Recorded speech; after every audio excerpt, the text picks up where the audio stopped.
We have enough audience, we can start the session. So meanwhile, you can use the chat box to introduce yourself. What's your name and which city you are joining in from? And what's your expectation from this session?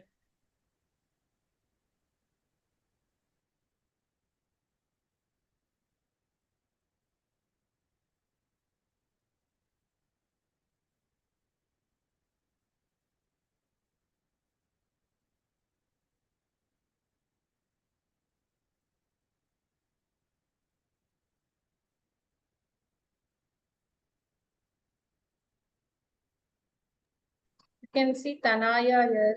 I think Tanaya is part of the mentoring program, right?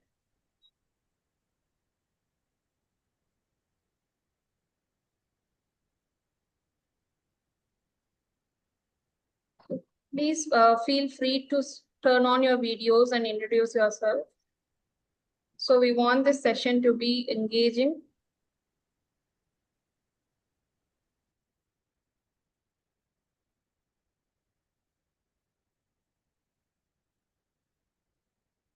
Suganya, let's start. It's 5:02.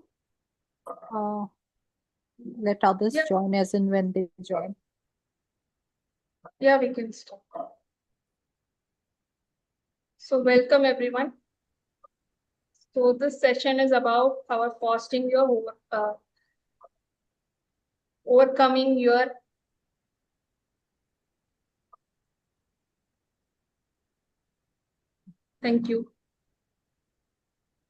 imposter syndrome. So ever felt like you are not good enough despite everything you have achieved?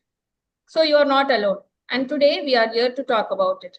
So welcome to Kérastase Power Talks, where we dive in the very real challenge of imposter system.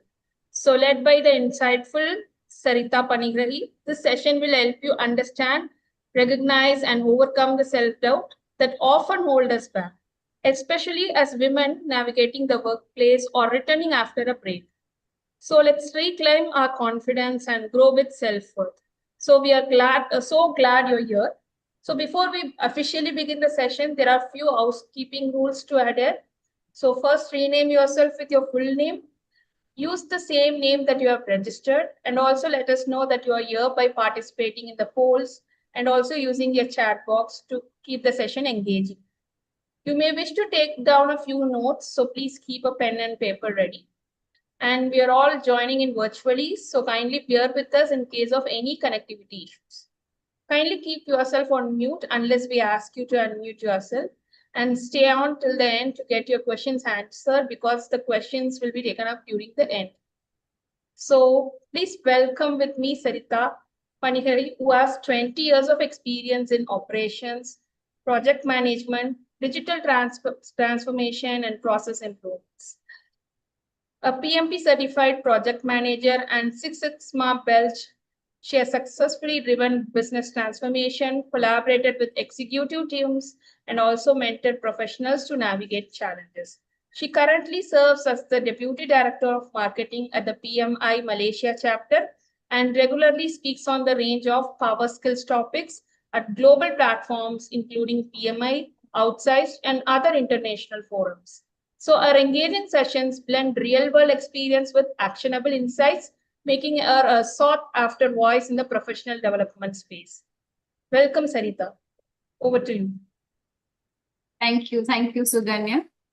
And hello, everyone, and welcome to today's session on imposter syndrome. Before we dive in, I want to request all of you to turn your cameras on for some time.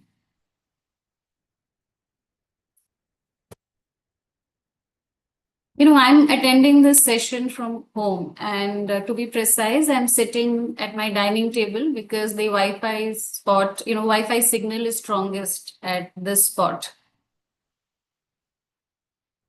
So can I request all of you to turn your camera on, please?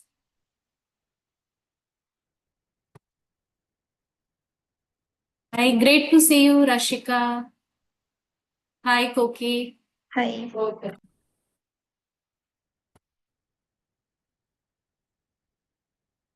Okay, so I can see that, some of you have turned on your cameras.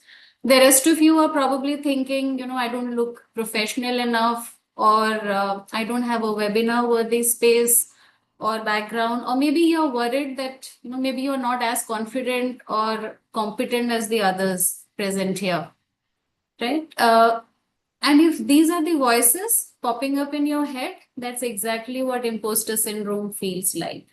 It tells us to stay quiet, keep ourselves small, and blend into the background, just in case someone notices that we are not good enough.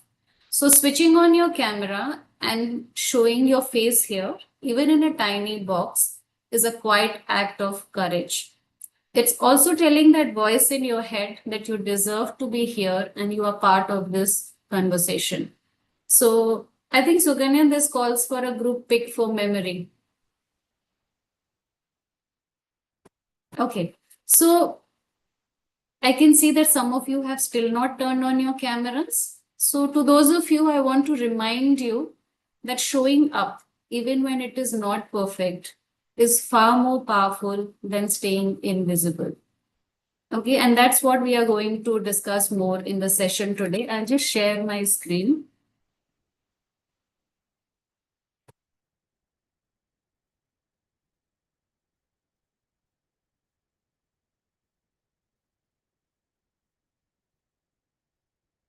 Okay, is my screen visible? Yes, Sarita. Yes. Okay. So in today's session, we'll be discussing about imposter syndrome, what triggers it, the 5 types of imposters, and how imposter syndrome affects women, irrespective of whether they are climbing the corporate ladder, on a career break, or returning to work. And what are some of the things that we can do to keep imposter syndrome at bay? And finally, how do we power past imposter syndrome? Meaning, how do you show up even when you doubt yourself? Okay. So imposter syndrome is the internal belief that you are not as competent as others think you are, which means you might feel like a fraud even after real achievements, because sometimes we can be our own critics. You may think that you got lucky or you don't deserve your role. Now, this happens because sometimes we can be blind to our strengths. You worry that others will soon find out that you are not good enough. That's because we are less confident of our abilities, which makes us constantly doubt our success and we tend to downplay our achievements. But imposter syndrome is not a lack of skill, it's a lack of trust in your abilities. It is that feeling of not being good enough. So it is just a thought process and not a reality of how things actually are. Can I request Farisha to launch the poll? Let's see how many of us feel.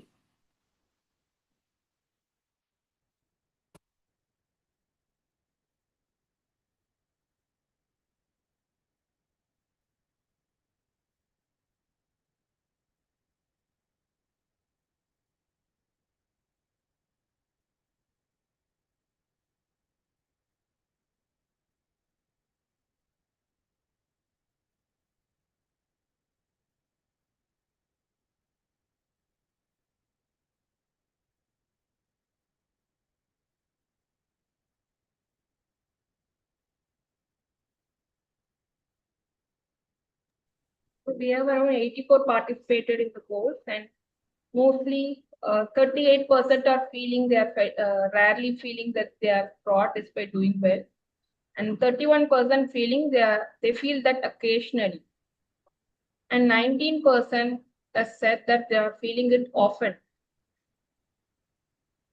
So I think we can end the poll now.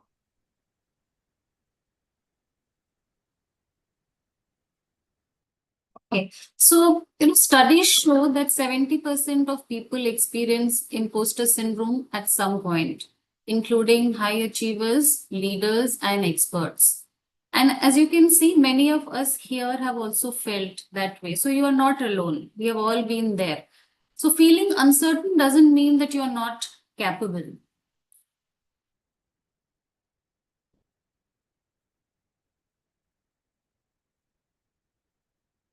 So let's understand what triggers imposter syndrome. So it is triggered by specific situations like being surrounded by high achievers or people more experienced than you, or when you are the minority in a group. So being the only one of your kind, whether by race, background, age, or gender, can leave you feeling like you don't belong. Imposter syndrome is more prevalent when you're starting something new, like taking on a new job or a big responsibility at work or stepping into a more visible role. Or sometimes not meeting your own unrealistic standards. Often we can be our own critics and we expect a level of perfection from ourselves that nobody else expects from us. So, to summarize, imposter syndrome is when others believe in you, but you don't believe in yourself. Yet you believe yourself instead of them. So look at the tune to your on the screen. So there are family members who tell you that they love your work, or strangers telling you, or your friends telling you that you love your work, but you don't believe it, right? So you may feel that people are overestimating you, but it is more likely that you are underestimating yourself. Now let's meet the 5 imposters. The perfectionist. Perfectionists are usually dissatisfied with their work, always focusing on areas they could have done better rather than celebrating the things they did well. So you are a perfectionist if you have trouble letting go after a mistake. So say suppose you cook one bad dish. So people will not think that you are a terrible chef. So when you think of Sachin Tendulkar or Rahul Dravid, you remember their match winning innings, not the times they got out for 0. So people remember your best, not your worst. So let's think of an actor like Irfan Khan, right? You remember him for movies like The Lunchbox, Pan Singh Tomar, or Namesake, not the forgettable films he did like Madari, Chocolate, or Knockout. So people judge your potential from your best moments, not your worst. So give yourself the same grace. Don't be too hard on yourself. Next is superheroes. Superheroes want to excel in all roles by pushing themselves hard. No, we all strive to be a good daughter, a supportive wife, a devoted mom, a loyal friend. But the truth is, we are not superheroes. We can't excel in every role every day. And that's okay because being human means doing our best. Trying to be perfect can lead to burnout from overload, resulting in mental or health issues and likely relationship issues as well. The expert believes that knowledge is power. They don't feel satisfied in simply completing a task, but they feel they must know everything about the subject. So, continuously hunting for new information sometimes hinders them from completing a task. So, you belong to the expert category if you think you need to know everything about a job before you do it. Next is the natural juniors. These people think that things should be easy to learn. So these are people who are able to master a new skill quickly and easily, but they feel ashamed when they can't. So they give up on things that don't come easy and they're ashamed to admit if they took a long time to learn something new. The soloists, as the name suggests, like to work alone. They will decline offers of assistance as they feel that requesting for help will highlight their incompetence. So tell me, which of the 5 imposter types do you most identify with? Can you let me know in the chat?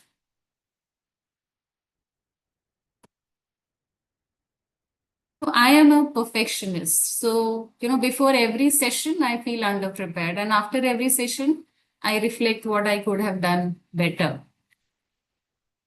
What about you?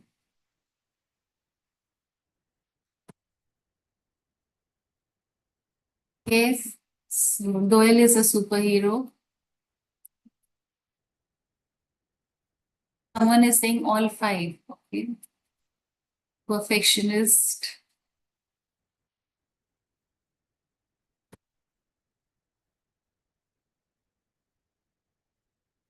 अगर short list हो गया और एक दिन है इन्होंने winner ये नहीं समझ आ रहा कैसे चूज करेंगे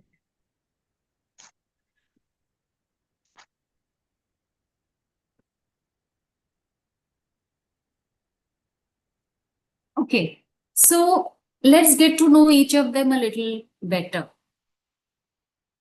and how they prevent us from moving forward. So, if you are a perfectionist, you may have a starting block. You might be hesitant to start work before you're fully ready.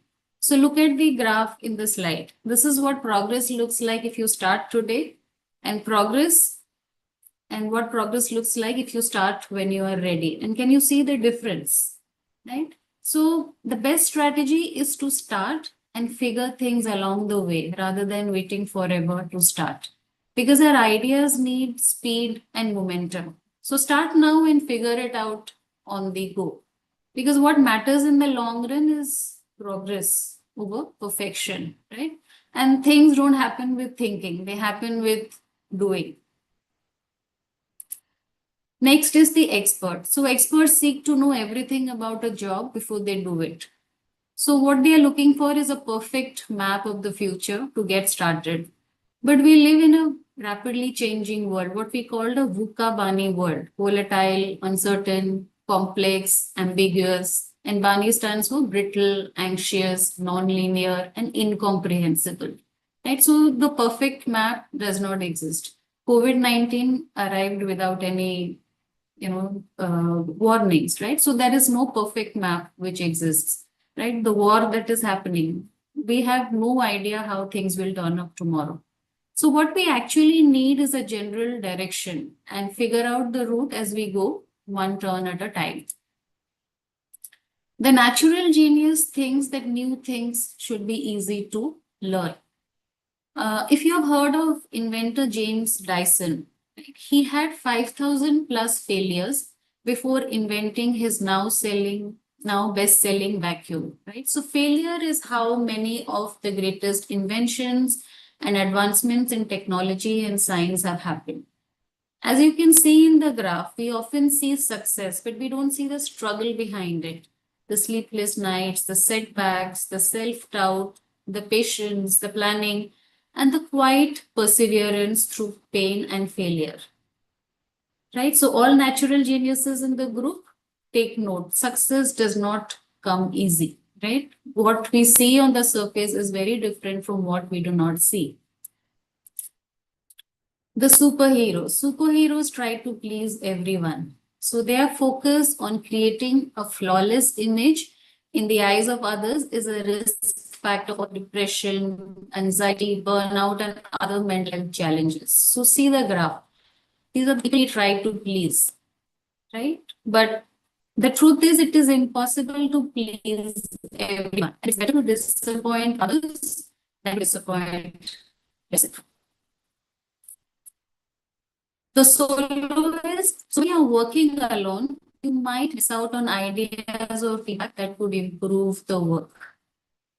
And taking everything on yourself can be mentally and emotionally exhausting. So there's a risk of burnout. On the other hand, Your when you're voice is working with breaking, Sarita. So the last few sentences you said were very incoherent. okay, so maybe I'll just repeat it. So when you're working solo, you have a limited perspective. Am I clear now? Yeah, it's again kind of going. I think your network, there is network issues at your end, Sarita. So if you want to go turn off video for a few seconds and try it. Okay, I'll just try. Yeah, we couldn't hear from the soloist part. Okay.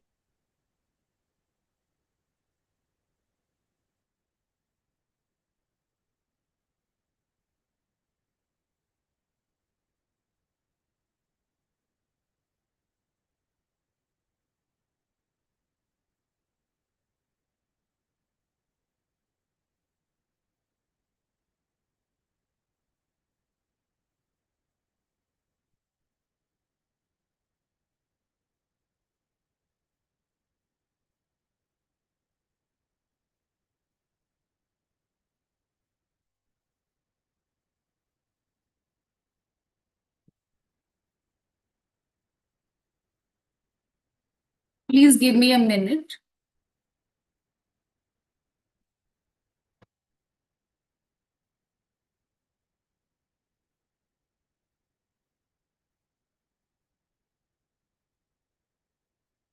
So when you're working solo, you might miss out on ideas or feedback that could improve your work.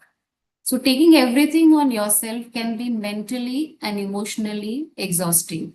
On the other hand, when you work with a team, you have access to diverse ideas. So different viewpoints lead to richer and more creative solutions. Plus, when there is a shared responsibility, workload and pressure are distributed. And remember that asking for help is a sign of strength and not weakness.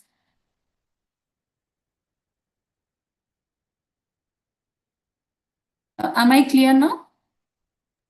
Yeah, Sarita, Yes, it's Sarita. better.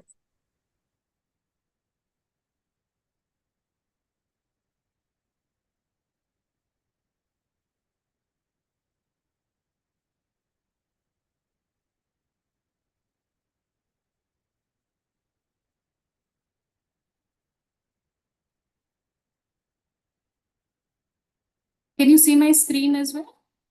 Yeah, we can see.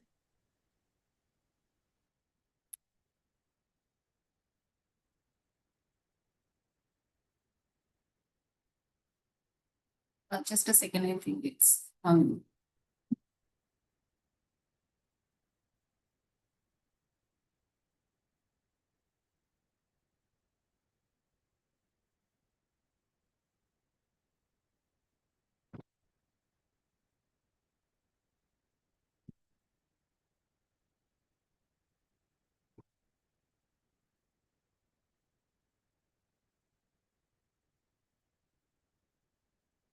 So next, let's talk about, how imposter syndrome impacts women.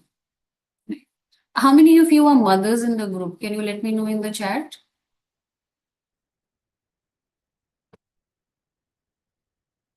How many of you are mothers? So as mothers, we are not just building careers or businesses, we are also raising little humans. And every day we perform the balancing act between caring for others and nurturing our dreams. As women, we often tie our identities to our job. So being on a career break can mean a loss of identity.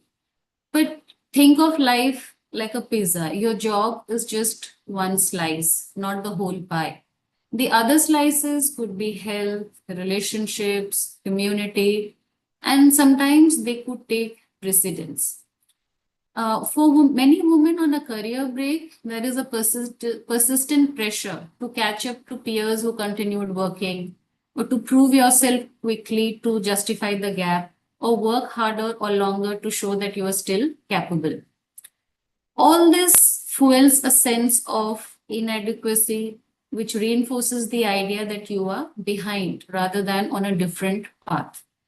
And it makes your achievements feel not enough, even when they are. And it triggers comparison traps like she's ahead of me, I am late, or I missed my chance. Instead, career breaks are not setbacks, they are a bend in the road, not a dead end. Today, we have many examples of people bouncing back after a break or starting something new in their second innings. And organizations today are more welcoming of this potential talent pool. So, growth happens during the break too, right? We grow emotionally and mentally as a person. And remember that you are not starting from scratch, you are starting from experience. As moms, we feel many guilts. Guilts for leaving our children in someone else's care or not being present enough in their life during their growing up years.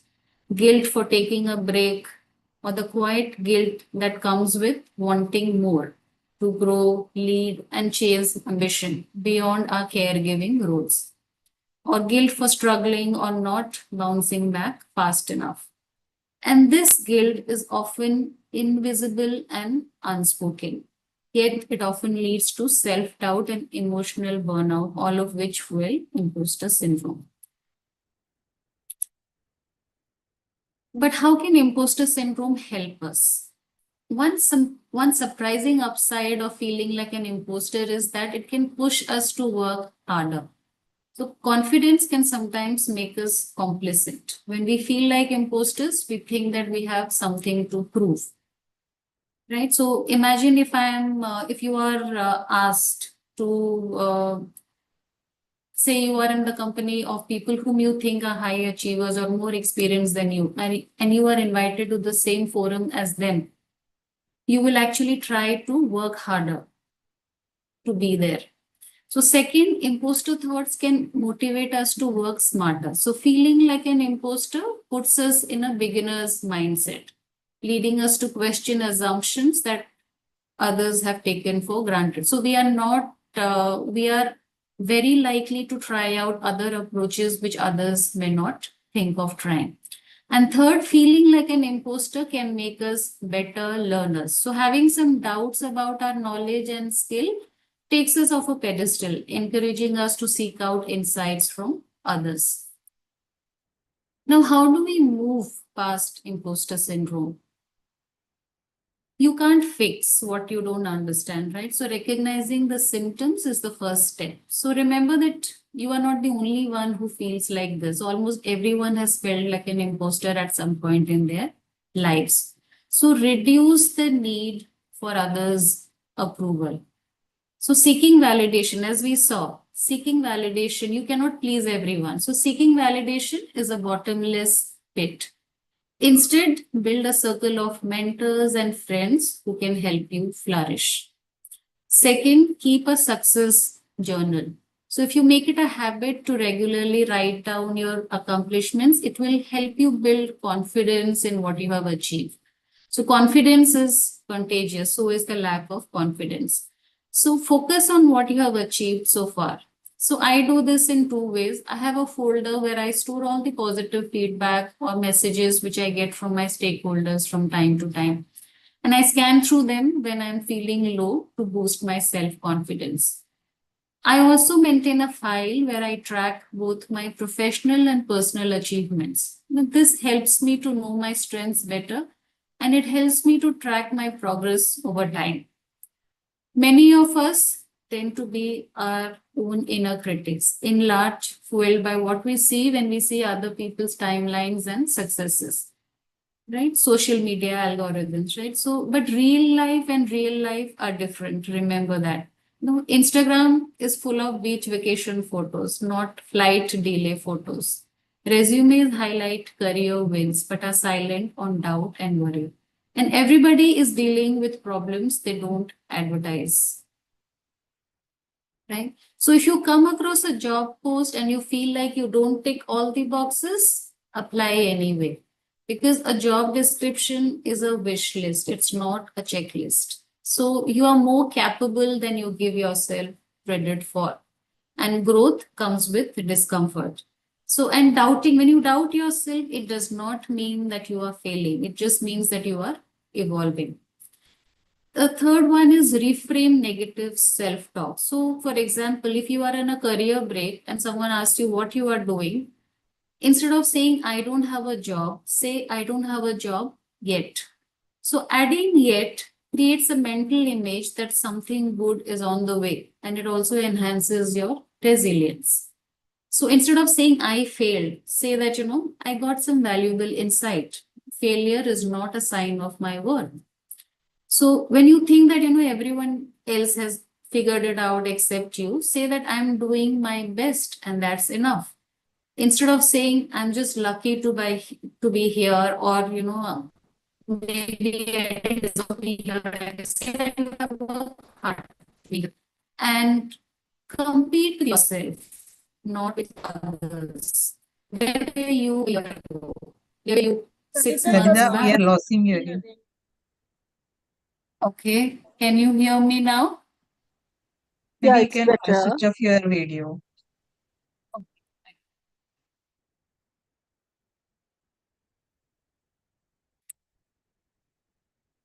So compete with yourself, not with others. So where were you a year ago? Where were you 6 months back? Measure your improvement over time. This will give you a much better perspective of your own thoughts. And remind yourself that feelings aren't facts. So it's on the slide. So Sin thinks that his manager is calling him to fire him. but he is actually calling him to congratulate him for doing a good job. So here is an exercise. So to move forward with confidence. So tell me, what is something that you have accomplished even while feeling unsure? Let me know in the chat. What is something that you have accomplished even while feeling unsure?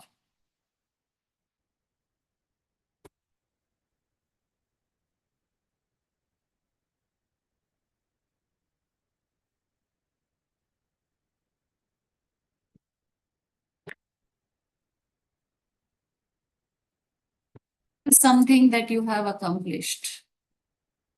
So some of you are moms here, right? So think about the time you became a parent. Did you know what is going to come ahead? Did you know of the sheer magnitude of change?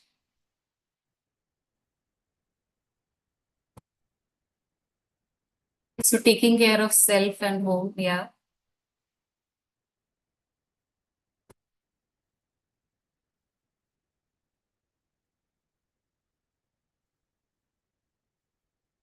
Or maybe when you shifted to a new home or a new city and you set it up from scratch, right? And how eventually things turned out to be fine. Or maybe when you got married, right? You learned to coexist with different stakeholders in a new environment, right? So life doesn't come with a manual. So if you feel that you're 50% ready, go ahead and take the leap.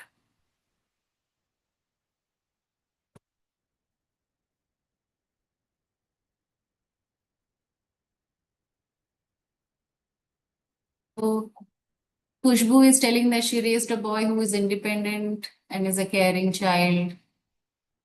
Ankita says, overcoming my fear without anyone's help.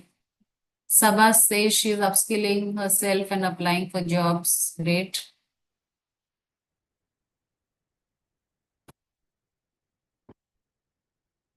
Swarali says that she is learning new skills currently. Okay, Suganya Singh's mindset change to face anything that comes my way. Great.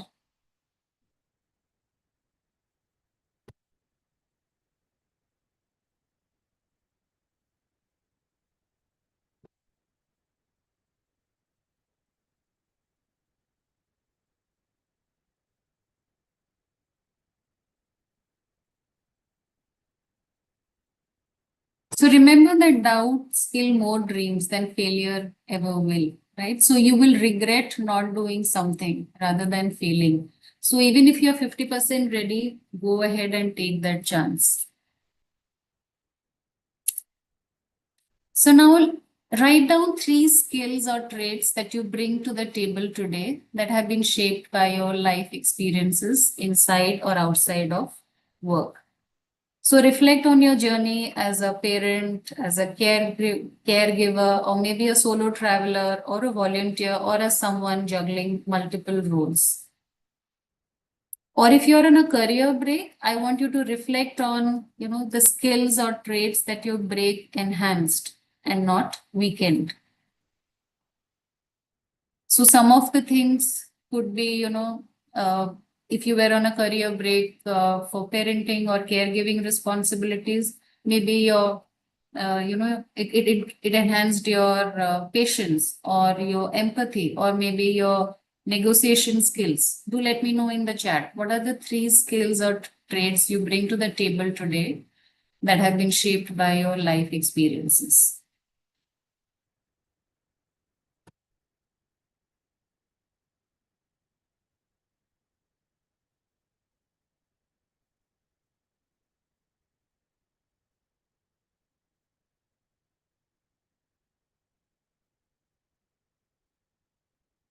Okay, Hiral says anger management.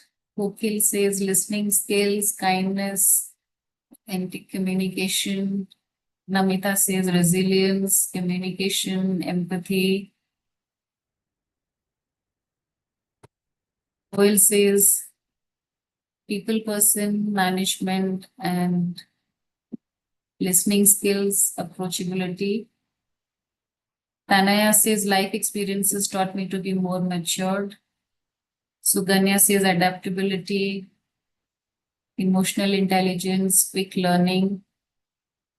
Khushbu says time management, negotiation skills, soft skills, authenticity, leadership skills, empathy. Yamini says authenticity, leadership skills, and empathy.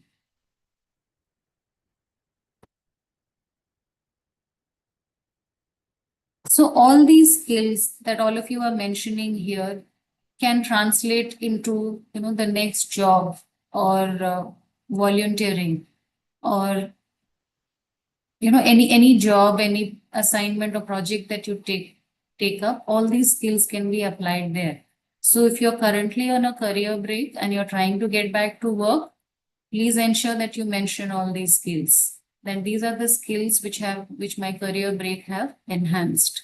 So we tend to think that, when we are managing kids and home, we are not doing anything, right? So maybe it is, it has been drilled to our mind that only if we are working, it is and earning money, then it amounts to something.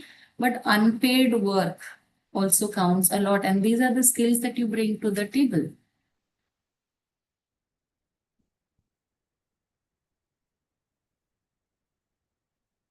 Gita says confidence, positive criticism, vision. Great. So, for example, Ankita can say that, she brings confidence, positive criticism, and vision because of what she has lived and not necessarily for what she has worked, right? So, these are values that she has lived by and grown as a person.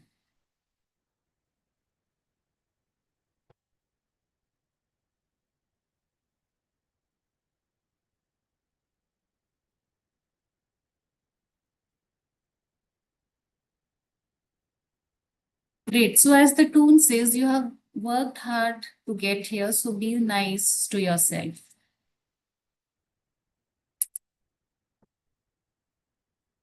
So, what does your inner critic tell you? First, let me know in the chats, what does your inner critic tell you? And how will you challenge your inner critic? So, complete the sentence. This week, first tell me, what does your inner critic tell you? Sometimes, my inner critic tells me that maybe I'm not good enough, right? So, for me, it will be, so this week, I will challenge my inner critic by stepping outside my comfort zone, right? That's how I will challenge my inner critic. So I'm eager to learn from you. What does a inner critic tell you, and how are you going to challenge your inner critic? So let me know in the chat.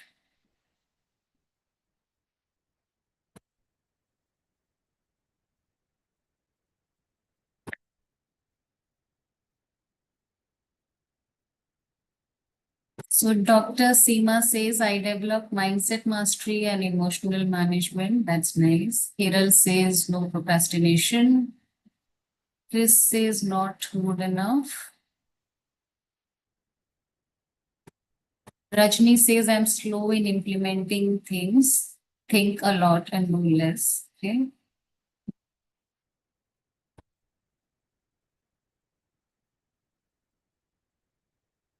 He says that I will not find takers because of various reasons. Okay. Dr. Seema says, my inner critic tells me that I'm not good at business. This I'm going to challenge now, already trying to start on my own. Great.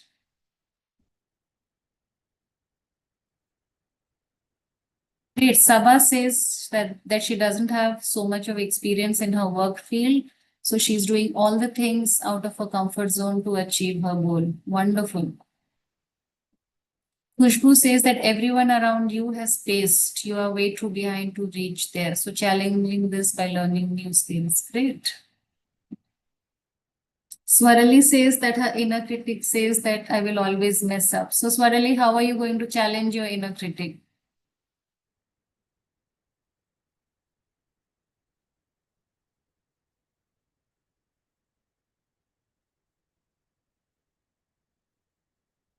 So you can challenge your inner critic by saying that, okay, these are the things I have done well. So maybe any events that you have organized in your family. Stop overthinking and take action. Okay.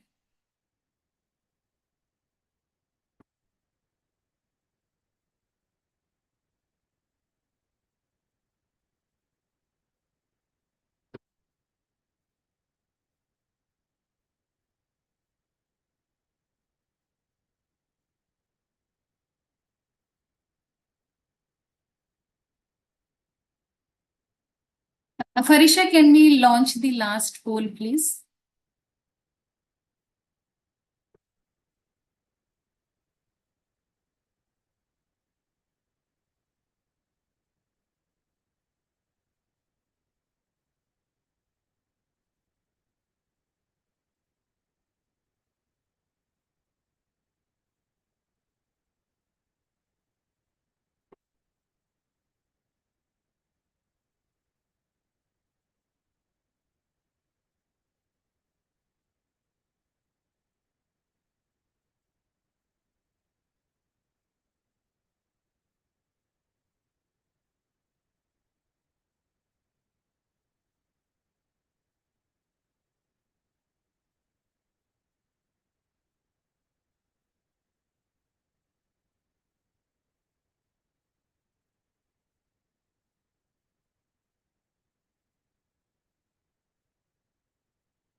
We have around 76% participated.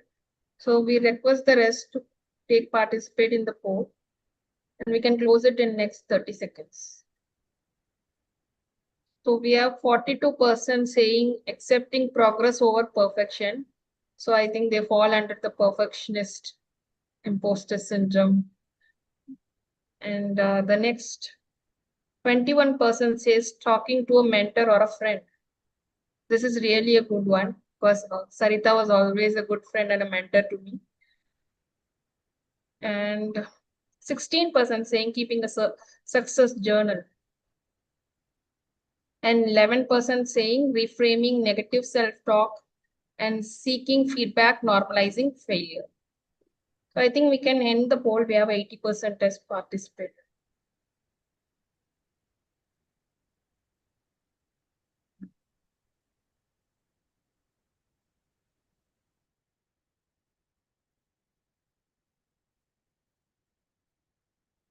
Great. So I want to talk about another syndrome before we end. So imposter syndrome is, when your competence is high, but your confidence is less.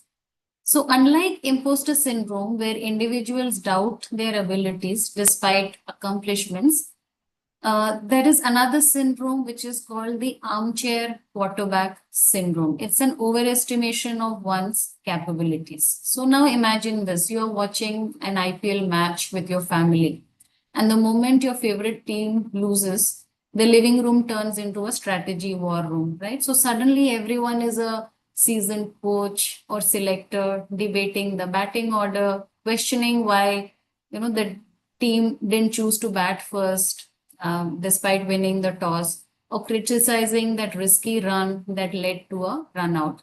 So we all believe that from the comfort of our couches, we could have made smarter calls than the professionals on the field. Does this sound familiar? Yes. Yes. So, or think of the recent SEBI crackdown on unqualified individuals giving stock tips, right? So that is also a classic armchair quarterback behavior. So with little expertise, real expertise, some of the influencers were acting like seasoned market analysts, predicting trends, advising on buys and sells without fully grasping the complexities involved.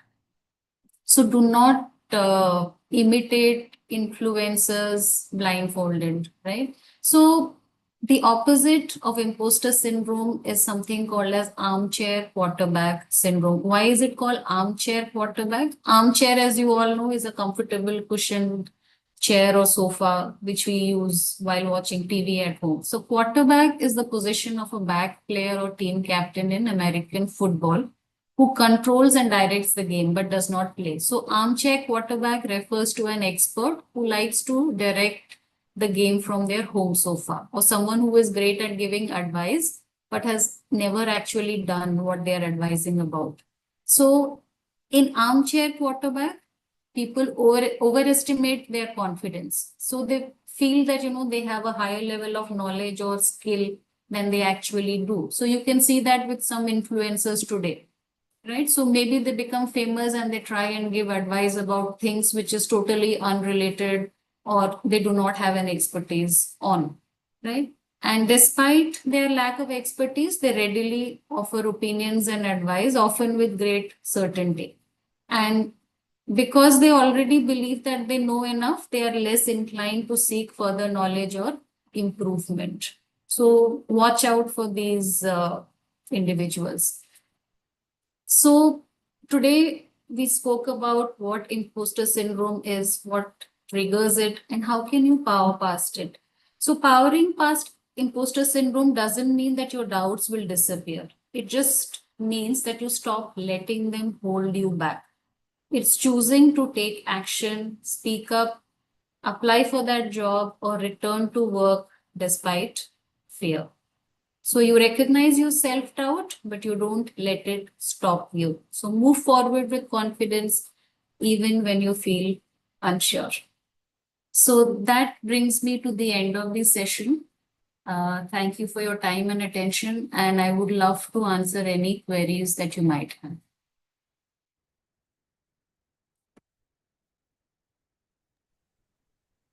You can post your questions in the chat box, or you can feel free to unmute and ask your questions.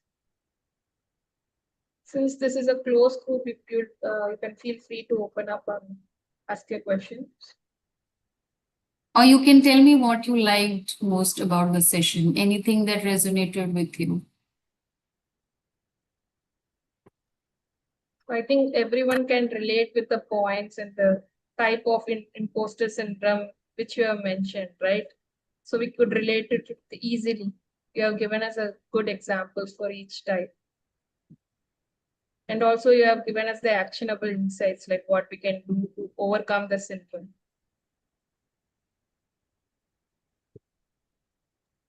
Sarita, I sometimes feel that imposter syndrome is cyclic by nature.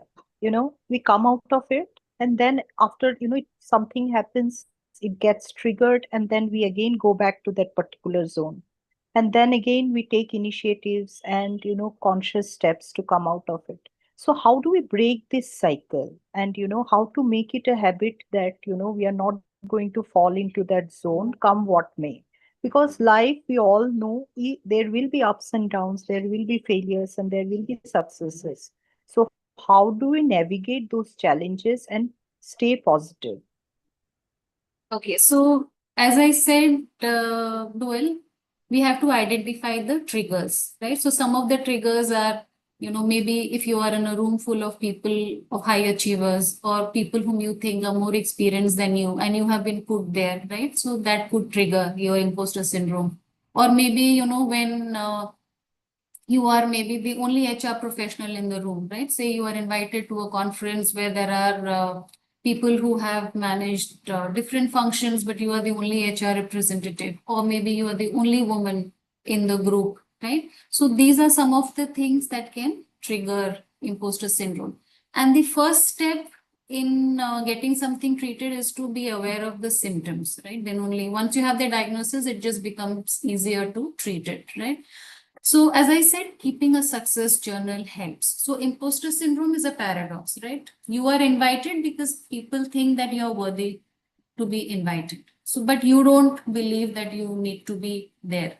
So when others believe in your success, right, it's time that we also, start believing. So if 10 people are saying that yes, Doel is good enough and she deserves a seat at this table, it's time for Doel to also sit up and take notice. So instead of underestimating yourself, you need to see yourself from others' eyes and see that, okay, if so many people cannot be wrong about you, right? So if it is one person who knows you and they think that, okay, Doel is my friend, so I'll invite her, then it can be nepotism. But if 10 people are saying that Doel is good, you need to believe them. And as I shared during the session, keeping a success journal helps. So when are the times, right, when you were the only one of your kind, right? So some of us are trailblazers in our fields, right? So maybe we are the first woman in the family. For example, I am the first woman in my family who went out of the state to study. So I was the first woman in my family, both paternal and maternal side, to move to Chennai. I was born and brought up in Bhubaneswar, Odisha, but I was the first woman in my family to go to Chennai to do my post graduation. Right, and I was the first one. I got my first job. I did my first job in Bangalore, and then subsequently moved to Hyderabad. Right, so write out these things. So at the moment when it is happening with us, we feel we are in the flow, right? But as you take stock of these things, you come to know that, okay, I could do it. I was the first person. I somehow survived in Chennai. In fact, I thrived. So when I was in Chennai, I had, two serious illnesses. I had typhoid and I had, jaundice, right? So both for which I had to miss college for 15 days in two different semesters. But I bounced back. I through scaffolding, I built structures, I built a support system of friends and family who could take care of me because my family was there in Bhubaneswar at that point of time. And 20 years back, communicating even over phone was difficult. So as you note down these experiences, it will give you confidence that, okay, there have been such instances in the past where I felt that I had a setback, but I bounced back easily. So thinking of reminding ourselves of these instances also helps to build that mental resilience that, okay, this is what I went through before, but this is what I did. And this is how I can bounce back. So this is just a temporary bend in the road. It's not the end of the road. So sometimes when we are facing a problem, we can feel that, okay, this is the end, right? We can't see any path forward. But if we reflect on life, we see that we have overcome many such things. So thinking about such things actually, gives us the mental resilience to move on. So, and we need to do that as a practice. So keeping that success journal, for example, to give you an example, I started maintaining a gratitude journal from May last year. Okay. And sometimes I see what I did last July at this time. So last July, I had just shifted to my current house. And I feel I have come such a long distance. Right. So people ask me that, okay, you shifted to a new country. How have you settled? I said, I'm thriving. I have not settled down. I'm thriving. So people are like, okay, how did you manage to get this opportunity? How did you manage to do this? Right? I was like, nothing was planned. I just raised my hand. And that is how I got these opportunities. And so when I look at my gratitude journal from a year back, I see how far I have progressed. And that gives me the confidence that I can move ahead. Whatever life throws my way, I will move ahead. Absolutely, absolutely. It's so relatable to what you said, Sarita. And, it also answers my query that, how to break out of that cycle. Is it more to do with age group or is it universal? It is universal. I mean, it happens with men as well. Right? So there is, but men are good at masking their feelings.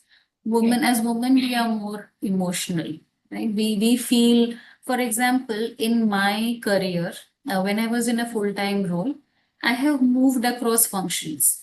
But the funniest part is, I didn't raise my hand for those opportunities. Somebody else believed in me and they said, take up this role. I think you can do it. How I lost was, when men, typically when men step into a new role, they would say, okay, if I am successful in this role, what would you give me? Right? But I, instead of asking, what will you do if you give me? I said, my mindset was, first let me do it and then I will ask for the reward. Right? So that I feel I could have improved on. So that is the advice I will give to my younger self, that if somebody else had that confidence in you to push you to a new role, you should have also negotiated what's in it for me if I make it happen. So Very that's the true. advice I will give to my youngest. Very true. Agreed. Thank you so much. Another thing, Sarita, what happens, no, this imposter syndrome, beginning all women will have, even I had it, okay? The first step is we have to accept it. Yes, I had this problem, I had this imposter syndrome, like that. See, the self-acceptance of your current situation will solve your 50% of your problem. Correct? So then you will be able to find the solution or any path, because each one has to take their own unique path to come out of that. Because the way I am going through something may be different for the other person. So what they have to do, they have to think and they have to take a appropriate step to come out of that. How soon they come out of that, right? So then definitely the clear path will be visible for them. So that is what I would like to add it. Anyway, thanks for this very insightful session. Sorry I joined a bit late because I held up with some other meeting. So really, the last part I have attended. Thank you for sharing your valuable insights on this topic. Thank you, Vijay. So Sarita, So I we would have like, yeah. Tanaya. So how to handle this syndrome if others makes us feel so in a workplace? So it's external, it's not internal. Okay. So how we will Okay. handle when it's come from the external person? I would say let your work speak for itself, right? So depends how do you feel. I mean, if somebody is telling you that you are not good enough, you need to show them how good you are, right? Give examples, because sometimes people may give a feedback based on perception. So maybe that particular person who tells you that, okay, you are not good enough, is not aware of, the work that you are doing. So invite them to presentations or to meetings where you are handling something, so that they can see, give them an insight to what you do and correct that perception, is what I would say. Because sometimes people have a perception of you and you need to change that perception. And invite them to be a mentor. For example, you can ask them that, okay, this is how I try to handle this difficult stakeholder. What would you do if you were in my place, right? So make them involved in your journey. Thank you. I hope, Tanaya, this answers your question.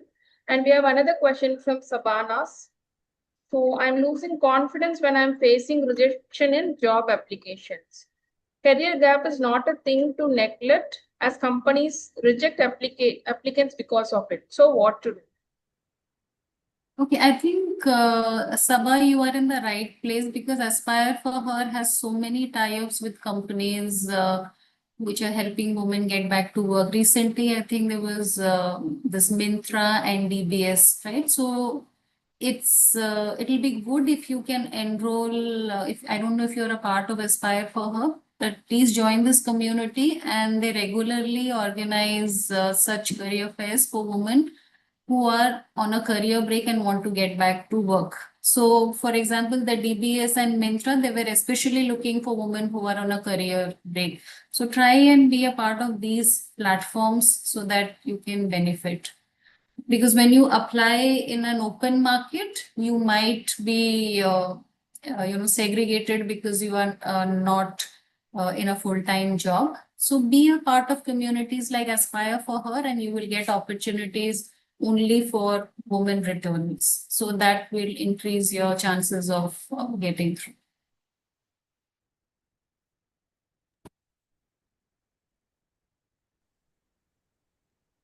Do we have any other questions?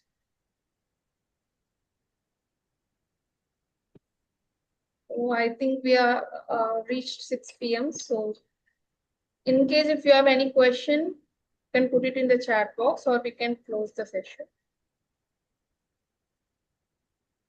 So Sarita, do we have any input for the other syndrome, which is armchair Quarterback syndrome. Those people are already confident. They are overconfident people. I don't have any feedback for them. No, how to overcome that syndrome? No, I think the others, so people who are dealing with them, I would say just stay away from them, because they are people who will promise you the moon, but you will not get anything. So it's actually those are dangerous kind of people, those who overcome it and under deliver. So beware of such people is what I would like to say. Thank you. And okay. So that's it. We don't have more question on the part. So thank you so much for an insightful session, Sarita. It was really wonderful and it was engaging and relatable. So every woman in this room could have related with all the theories or like it was very relatable to everyone's life, and it applies to each stage of women, like who are maybe a fresher or who are like very experienced and trying to return back. So thank you so much for joining us and giving this wonderful session. And thank you all the audience who have joined in and made the session engaging. Thanks a lot. With this, we are signing off and keep on attending these sessions which we are conducting under the Kérastase Power Talks. And also we do run sessions especially for the women who are on career break. So stay tuned and be connected with the community, Facebook community and the LinkedIn pages which we have. And also if you look forward to more session and you have any suggestion of which kind of sessions we can run, please let us know through the testimonial form which we have. And also we have a flash mentorship program which we are conducting under the Kérastase, and even Sarita is part of our mentorship program. She is one of the mentors. She was a mentor in the first season as well, and currently she is also a mentor. And she is also mentoring women like who are from vulnerable background, a special mentorship program. So please apply for our mentorship program and also make use of the job portal where we are posting constantly about the job opportunities for the women. So thank you everyone. Have a wonderful weekend.